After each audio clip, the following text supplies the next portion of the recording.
मी doctor Madhuri Dabade Solapur येथील कृष्णामाई हॉस्पिटलमध्ये स्त्रीरोग तज्ञ म्हणून काम करत आहे. डॉक्टर, आमची प्रसूती 22 जानेवारीलाच करा, अशा बऱ्याच मागण्या मला पेशंट्सकडनं मिळत आहेत आणि एक स्त्रीरोग तज्ञ म्हणून याविषयी काही सविस्तर बोलावं असं मला वाटतं आहे.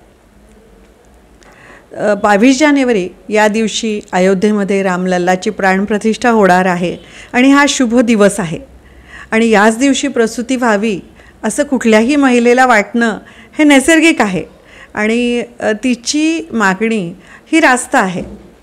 परंतु एखादी महिला एखादा दिवस जर प्रसूतीसाठी मागत असेल तर नैसर्गिक डिलिव्हरी म्हणजे नॉर्मल डिलिव्हरी त्या दिवशी होणं हे थोडंसं अवघड आहे. मग यासाठी जर तोच दिवस तिने निवडला असेल तर सिझेरियनच करावं लागेल आणि नॅचरल डिलिव्हरी किंवा नैसर्गिक डिलिव्हरी ही सिझेरियनपेक्षा कधीही सुरक्षित असते.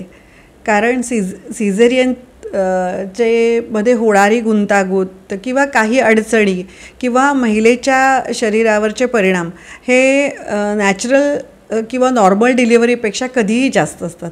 परंतु जर एखाद्या महिलेला काही कारणामुळे जर सिझेरियनच लागणार असेल आणि जर सिझेरियन आपण 21 तारखेला किंवा 23 तारखेला जर प्लॅन करत असू तर त्यापेक्षा आपण 22 जानेवारी हा दिवस नक्कीच निवडू शकतो.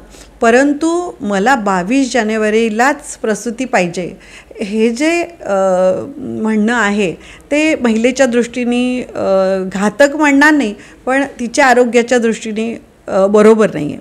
जर तिची नॉर्मल डिलिव्हरी होत असेल तर सिझेरियन तिला पाहिजे म्हणून करणं हे चुकीचं आहे.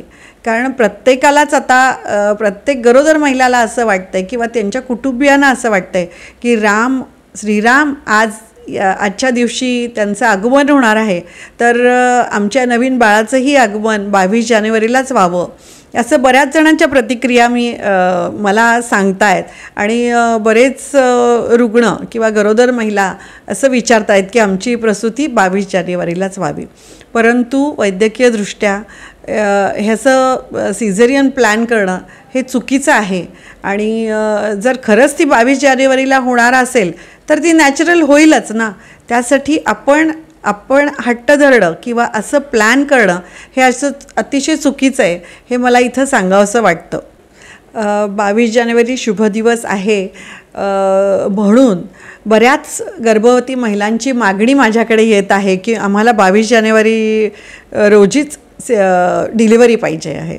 मग आता माझ्याचकडे जर एवढ्या महिलांची मागणी असेल तर आपण विचार केला तर अख्ख्या भारतामध्ये किती महिला विचारत असतील प्रत्येक त्यांच्या स्त्रीरोग तज्ज्ञाला, तर ही संख्या किती मोठी असेल. तर याचा विचार मी केला आणि म्हणून मला असं वाटलं की सगळ्याच गर्भवती महिलांना आणि त्यांच्या कुटुंबियांना या निमित्ताने आपण सांगावंसं वाटतं आहे की तुम्ही 22 जानेवारीचा हट्ट करू नका. हां, 21 किंवा 23ला जर प्लॅन केला असेल तर तुमच्या स्त्रीरोग तज्ज्ञांशी बोलून तुम्ही 22 जानेवारी ॲडजस्ट करू शकता. परंतु नॅचरल डिलिव्हरीसाठी 22 जानेवारी हे कुठलेही स्त्रीरोग तज्ज्ञ प्लॅन करू शकणार नाहीत. तर त्यामुळे तुम्ही हट्ट करू नका आणि 22 जानेवारी रोजी जो काही सोहळा होणार आहे यासाठी मात्र आपण सगळेच आपली मानसिक तयारी करूयात आणि त्याचा आनंद घेऊयात.